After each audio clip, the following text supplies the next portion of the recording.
I just went to Cleveland recently. I have Really? investment in a daycare center there, 3, and so I went there to help to create a new type of curriculum that will help young people early on begin to develop the communication skills that I think that's very important in becoming successful in life. That's major, your mindset, but also to have a value for life. That we see so much violence as children. They said over 200 acts of violence when children are raised in a culture. And the study that was done by Dr. Seligman in the book called Learn Optimism, the 26-year most exhaustive study on self-esteem said that between the ages of 0 and 5, that we develop permanent personality characteristics that follow us for the rest of our lives. And so I wanted to develop a curriculum that would teach children that life has value and that your life has value, to change their vision of themselves and to interrupt how they see themselves based upon being in a hostile culture. This is a hostile culture for people of color. And so, to me, one of the most important things to help people to overcome the psychic disrepair is creating a curriculum early on, and what we talk to parents about, that our children are molding today what they will be in the future. When I was a kid, I was born in an abandoned building on a floor with my twin brother Wesley, and we were adopted.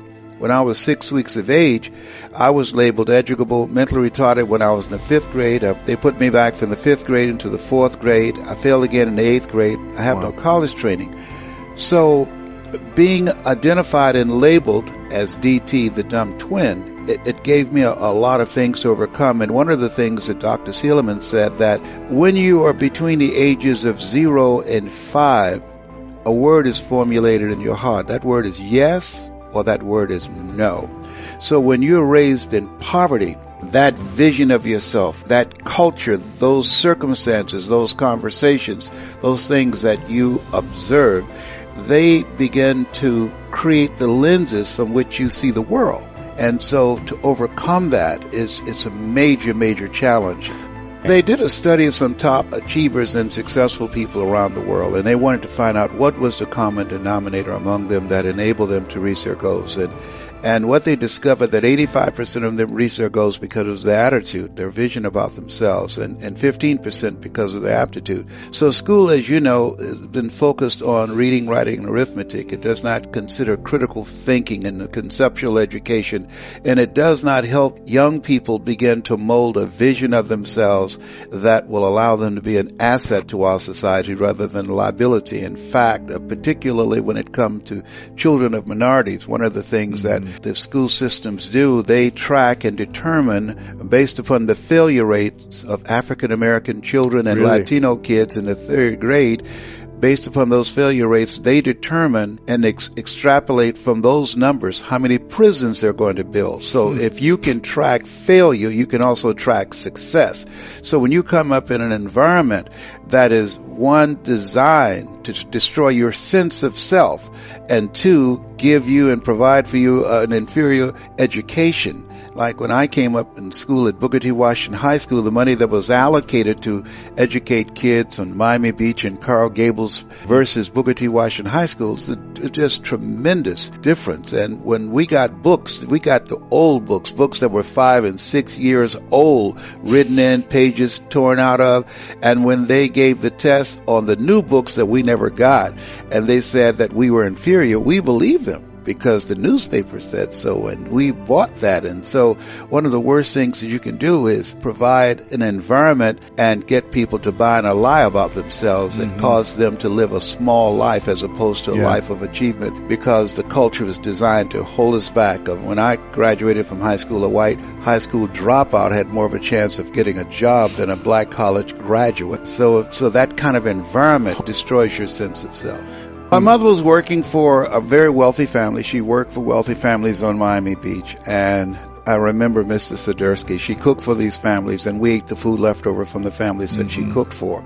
She kept their children, and we wore the hand-me-down clothes of the children that she worked for. And when I had the assignment of cleaning Mr. Swiderski's office and shining his shoes, and he was listening to various motivational recordings. This is reel to reel. This is before 8-track and before cassettes. And those words I had no idea while I was shining his shoes, listening to people like Jim Rohn. When the end comes for you, let it find you conquering a new mountain, not sliding down an old one.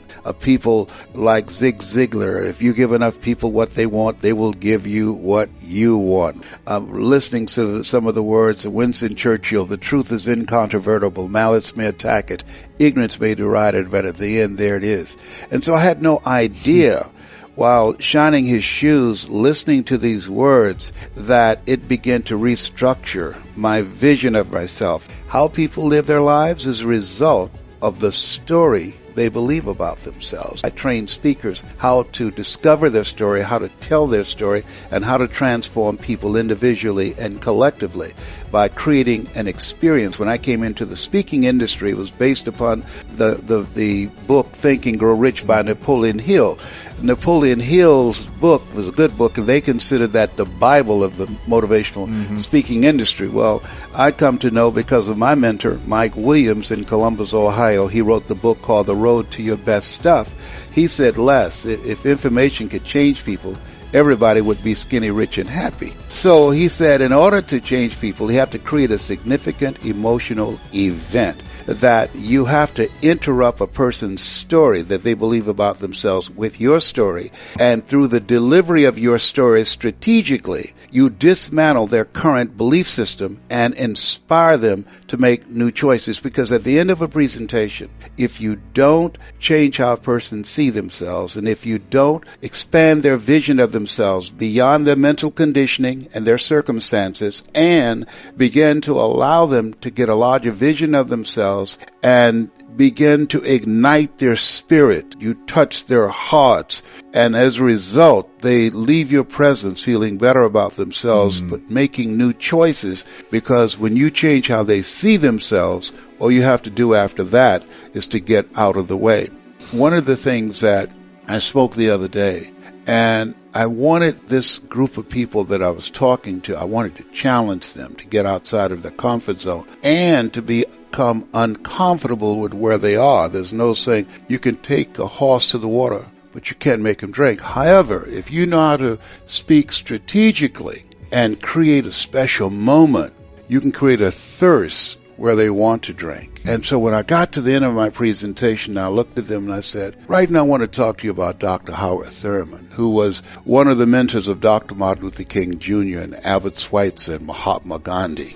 And when I was diagnosed with prostate cancer and my PSA was 2,400, I was pondering about my life. Am I going to beat this? And I was reading his words for comfort, and he said, the ideal situation for a man or woman to die is to have family members praying with them as they cross over.